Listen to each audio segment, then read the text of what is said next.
In the rotation.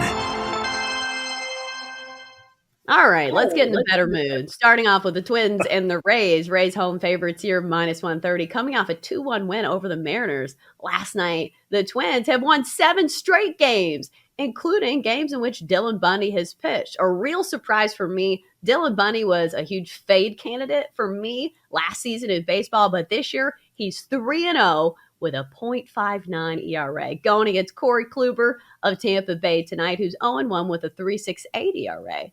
So, Jenks, are you buying into the Dylan Bundy hype? Am I buying into the Dylan Bundy hype? You know what?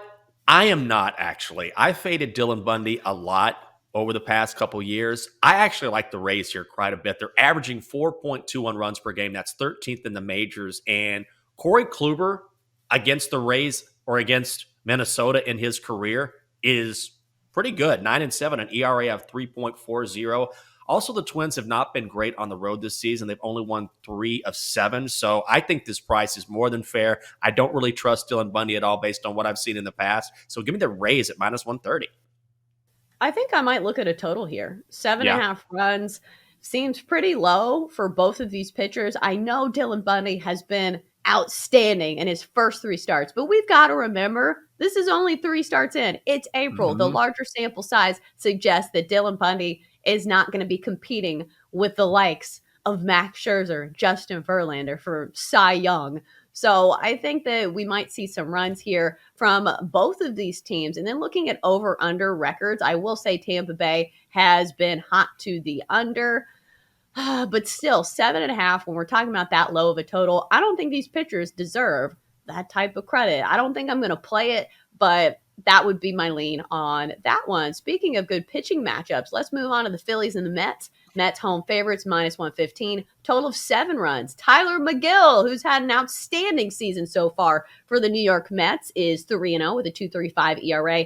Going against Aaron Nola, who's been a bit up and down, 1-2 with a 3.74 ERA, but 25 strikeouts in just 21 innings of work. So, Jenks, where are we leaning in this one? I love the over here, set at 7. And I know when you look at this pitching matchup, you say Taylor McGill, Aaron Nola have been very good this season. But I think we're getting a little value on the fact that these guys were great last time out. McGill was fantastic, but that was against Arizona. We know how bad they are. And Nola was nearly perfect against the Brewers the last time he pitched. I certainly don't expect that sort of performance again. When you look at the lineups here, Phillies are 3rd in batting average this season. The Mets are 4th.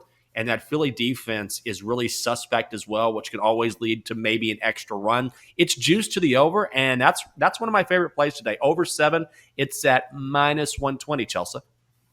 I think first 5 over, because as good as Aaron Nola has been, he's given up some runs. And I do think that some regression is coming for Tyler McGill. And looking at this Phillies lineup over their last 3 games, 3rd in the majors, or tied for 2nd in the majors for most runs in their first 5 innings, coming off an absolute slugfest of a series against the Rockies where we finally saw their bats waking up and scoring some runs. So I think the Phillies do score some runs in this one, even against Tyler McGill, who's been fantastic for the Mets. So I'm either on a full game over of 7 runs, or in the first 5, you only need them to get 4. So either way, I think I like runs to be scored in Phillies Mets. Next up, we've got the Astros and the Blue Jays. Blue Jays home favorites, minus 120, total 8.5 runs. Jose Urquidy, 1-1 with a 5.52 ERA, going against Yusei Kikuchi, who is 0-1 with a 3.75 ERA. Jenks, where are we leaning?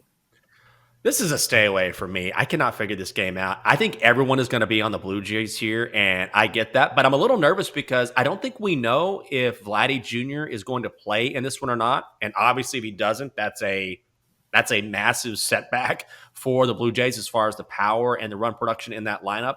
Kikuchi was hit pretty hard the last time out against Houston. And at some point, I feel like I said this earlier, don't these Astros bats have to wake up? I know they're without Jose Altuve, and he should return at some point. But I do believe Houston is going to start raking. They're just too good not to as this season goes on. I'm not going to play this one. I cannot figure it out, Chelsea. What about you? I think plus money is probably a solid play here. Mm-hmm. I don't completely trust Jose Urquidy, but looking at Kikuchi, He used to play for the Mariners, so he has played the Astros a lot. He has a 1-5 record with an ERA of 5.93 in 12 appearances against the Astros in his career. So this Astros lineup knows Kikuchi. He's also a lefty. Traditionally, the Astros hit lefties pretty well. So my money would be on the Astros. Next up, we got to get to this one because I think it's fairly interesting. The Angels, underdogs at the White Sox. The White Sox minus 120 with Lucas Giolito throwing, Noah Syndergaard, who is great, which we knew this. But for a new team now, for the Angels, he's 2-0 with a 2.12 ERA. Angels even money here. When we talk about the Angels and their lineup, who's absolutely raking. I think they're leading the league in on base percentage, RBI. It is a lineup that certainly caught fire. And then looking at the White Sox, they've been absolutely terrible and underwhelming in their previous games, coming off a series to the Royals where I think they lost the majority of those games. Jenks, where are you leaning? I think the wrong team is favored here. I love the Angels. They've won 5 straight. They're playing brilliant baseball right now, just swept the Guardians. And you clearly have 2 brilliant pitchers, but Giolito, I think, will be in a pitch count because he just got off the IL.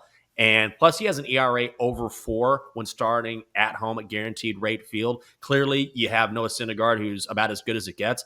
I love the Angels at even money.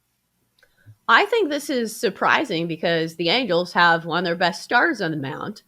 Their offense is clicking, and the White Sox have looked terrible. They can't close out games. In fact, they gave up several runs, I believe, the other night on a defensive error. So they just look like a team who doesn't deserve to be laying money against this Angels team with one of their better starters on the mound. So I think it's Angels for me. This is the Daily Tip presented by BetMGM. I'm Chelsea Messenger. He's Michael Jenkins. Tonight, as the games are unfolding, you can listen to BetMGM Tonight with Quentin Mayo, Ryan Horvat, and Trista Crick. How cool is this? Not only do they get to react in real time, they can also instantly offer their advice for in-game wagering. It's all on BetQL and all available on the Odyssey app. Jenks, hockey's going on. I'm not sure if it's the playoffs or if it's the regular season, but there is hockey going on. So guess what? We're going to give you 60 seconds to talk about the NHL. Go. 1 minute minor. Ooh, this is going to be tight. Guys, I'm sick and tired of the inconsistency. I win a couple straight, I lose a couple straight. Let's get on a heater. I'm all over the Panthers, Canadiens, and Montreal. How do you say? Les Canadiens sont terribles.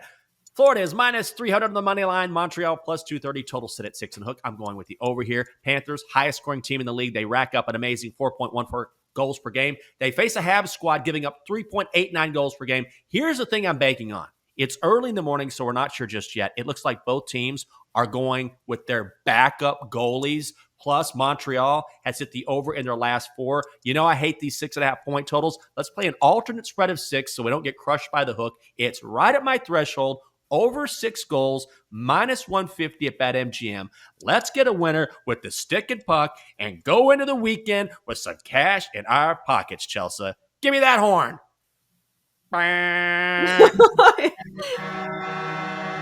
we go.